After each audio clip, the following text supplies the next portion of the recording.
After the Beirut port explosion of August 2020, massive grain silos next to the blast remained standing, even as everything around them was flattened. Heavily damaged, they remained a potent symbol of the tragedy, as investigations stalled and accountability seemed ever more elusive. No one has been arrested.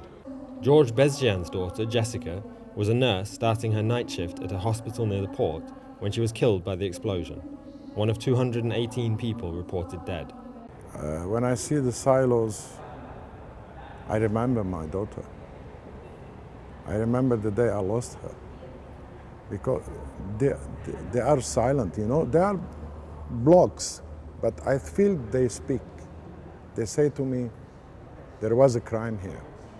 With the most heavily damaged part of the silos threatening to collapse, the Lebanese government ordered their demolition. Victims and activists have fought the decision, saying it is another attempt to cover up a crime for which nobody has taken responsibility. It's very important to preserve it because it expressed the collective memory of the Lebanese people.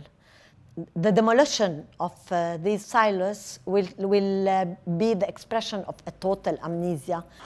2 weeks before the second anniversary of the blast, grain left over in the ruins ignited. The fire accelerated the tilt of the silos, and parts began to collapse.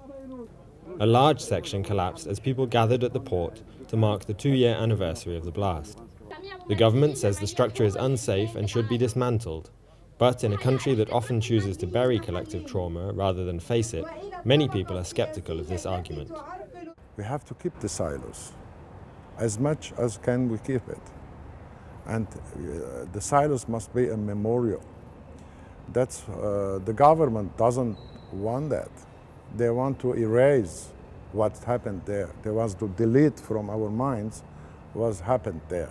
For now, George Bezjian and others who lost loved ones in the explosion must cope with their grief privately. Meanwhile, the silos still stand on Beirut's skyline, an ominous reminder of the disaster. Jacob Russell for VOA News, Beirut.